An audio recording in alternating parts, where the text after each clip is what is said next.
Assalamualaikum warahmatullahi wabarakatuh. Salam seduluran. Salam sejahtera, aman, damai, nyaman, tentram, sentosa. Hidup rukun tanpa permusuhan dan perselisihan, apalagi saling dengki-mendengki, dendam, saling menyakiti, dan semacamnya, kepada keluarga dan saudara kita sendiri khususnya. Umumnya terhadap sahabat, tetangga, masyarakat dan sesama manusia atau sesama makhluk ciptaan Allah Subhanahu wa Ta'ala Azza wa Jal. Baik hal sedemikian itu dilakukan secara terang-terangan atau dengan cara tak kasat atau lewat hal goib alias memakai media makhluk halus seperti jin, setan, atau bahkan iblis dan semacamnya, yang mana melakukan semua itu dengan media-media santet, tenung, teluh, guna-guna dan semacamnya.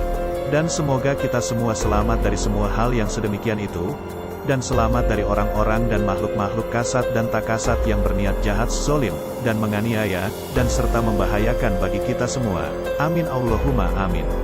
Semoga kita selalu dalam lindungan Allah Subhanahu wa Ta'ala dan bahkan semoga kita semua selalu dihiasi keberkahan hidup panjang umur disertai amal ibadah dan amal soleh yang diterima menjadi sebab selamat dunia, kubur, alam barzakh dan akhirat.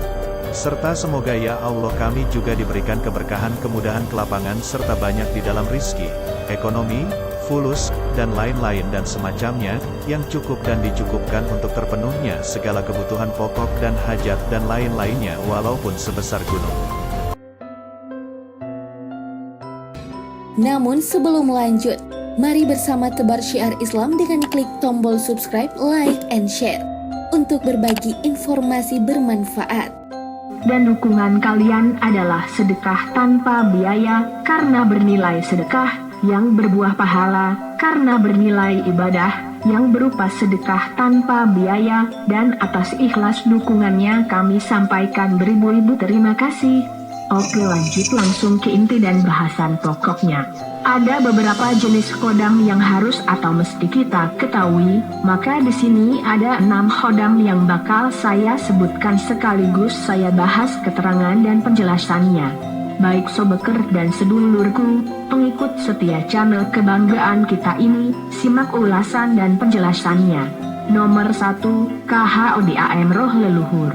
KHODAM Roh Leluhur adalah suatu khodam dari roh leluhur, yaitu roh orang zaman dulu, yang masih memiliki hubungan kekeluargaan dan kekerabatan yang tinggi, sehingga setelah mereka meninggal, dan rohnya berada di alam roh, yang kita kenal dengan alam barzakh, mereka juga masih melihat dan memperhatikan kehidupan sehari-hari semua anak-anak cucu keturunannya. Khodam roh leluhur ada kalanya mereka menjenguk keturunannya hanya untuk memperhatikan, dan ada kalanya mereka menjenguk karena untuk memberikan atau mengirimkan suatu khodam ilmu yang mereka miliki, dikirimkan untuk mendampingi dan membantu anak-anak cucu mereka. Selain memberikan khodam ilmu, mereka para khodam leluhur juga memberikan benda-benda pusaka goib, baik diberikan secara langsung seperti mendapat petunjuk dalam mimpi dan lain-lainnya, atau ada kalanya melalui orang lain yang mendapat petunjuk tentang benda pusaka dan disuruh berikan ke si fulan yang merupakan anak keturunannya. Selain itu mereka juga mengawasi dari jauh, bahkan ada juga sukma dari leluhur yang hidup bersama salah satu anak cucunya kemanapun mereka pergi untuk mendampinginya dalam sehari-hariannya, yang dalam ilmu goib atau spiritualnya disebut khodam pendamping. Yang kedua adalah khodam pendamping.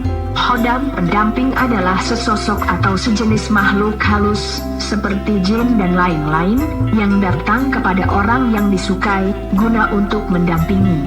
Pendamping ini memposisikan diri mereka di 6 posisinya, yaitu di depan, belakang, pinggir kanan, pinggir kiri, atas, bawah orang yang didampingi. Dan khodam pendamping ini juga bisa berasal dari khodam leluhur, khodam dari ilmu goib, khodam dari wirodan. Khodam pendamping ini biasanya menyukai atau suka pada seseorang yang tekun dan istiqomah bersemedi atau bertapa dan atau bertirakat. Bisa juga karena dari suatu amalan atau zikir-zikir tertentu atau umum, dan atau aura-aura yang mengandung aura yang disukai oleh khodam tersebut dan lain-lain. Dan khodam ini juga bisa berasal dari apa saja, namun kebanyakan berasal dari bangsa jin dan malaikat.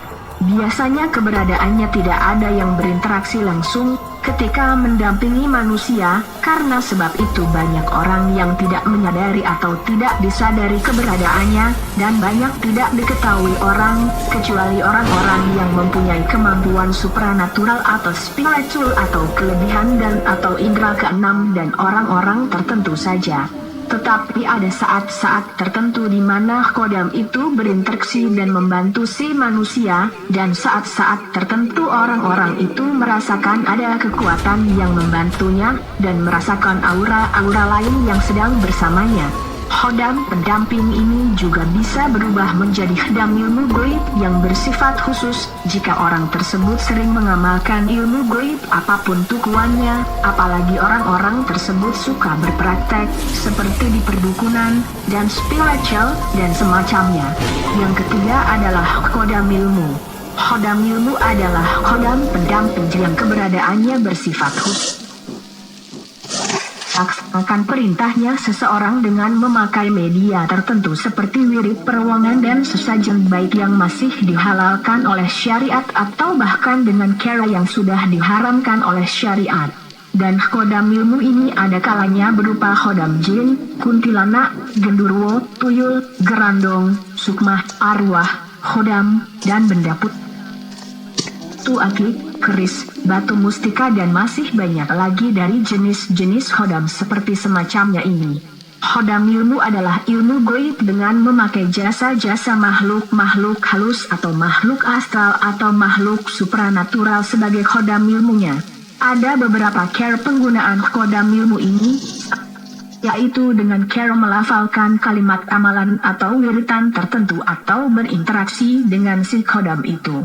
Jadi letak perbedaan khodam ilmu dengan khodam yang lain, ialah karena khodam ilmu harus memanggil khodamnya dengan wirid atau bacaan tertentu, karena suatu keperluan dan kepentingan, dengan memakai jasa-jasa si khodam yang dipanggil, dan untuk memiliki khodam ilmu ini haruslah dengan memanggilnya dengan wirid dan amalan tertentu.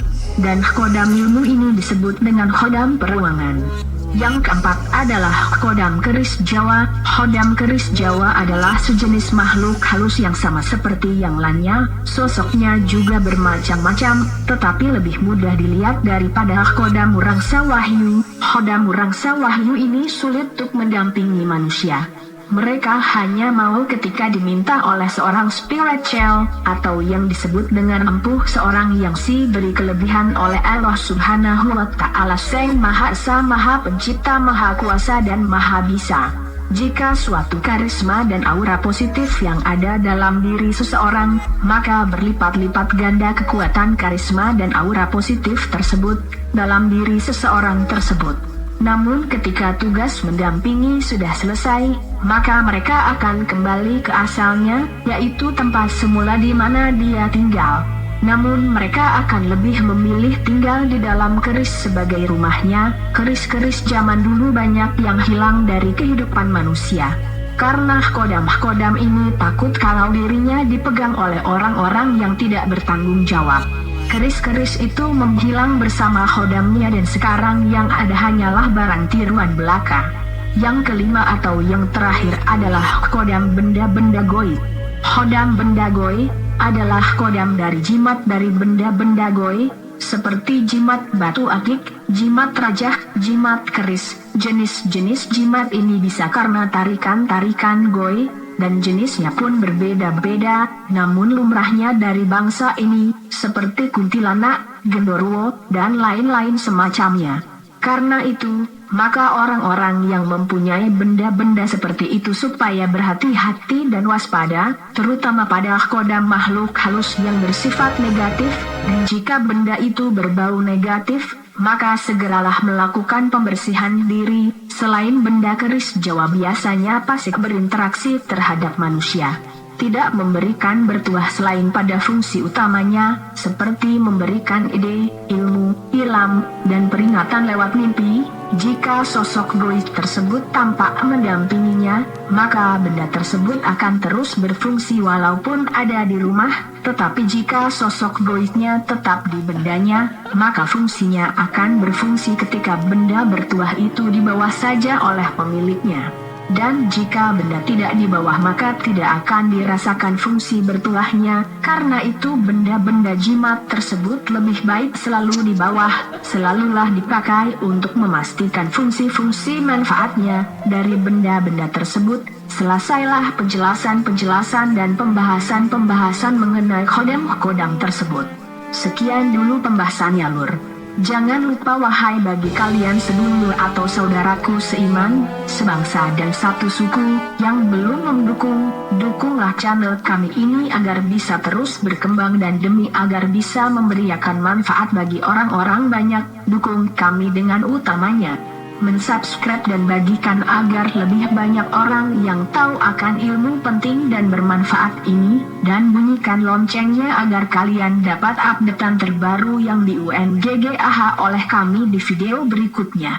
SABBA Rasulullah, sebarkanlah walau satu ilmu kebaikan, maka 10 dosa akan diampuni dan diberikan 10 kebaikan dan di ANGKAT 10 derajat di sisi Allah Subhanahu wa Ta'ala. Dan sekian dulu, semoga video ini bisa memberikan manfaat berkah bagi kita. AMIIN, Allahumma AMIIN.